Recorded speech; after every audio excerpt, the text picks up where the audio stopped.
এই দুনিয়ার পুরো জীবনটা এটা হচ্ছে লালসাময় একটা জীবন, লোভ, মরিচিকা, মায়াজাল।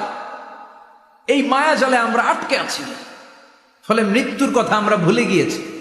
পাগলের মতো ছুটছি, আরো টাকা লাগবে, আরো খ্যাতি লাগবে, আরো যশ লাগবে, আরো দাপট লাগবে। আমার এত টাকা দিয়ে কি হবে? এত সম্পদ দিয়ে কি হবে? এত ব্যস্ততা দিয়ে কি হবে? তোমার স্টপ, থামুন, অনেক হয়েছে, আম্মা থামুন। Take a rest, take a breath and think about death. Think that you have to go back to your Lord. একটু বসেন না, একটু ভাবেন যে আমাকে চলে যেতে হবে।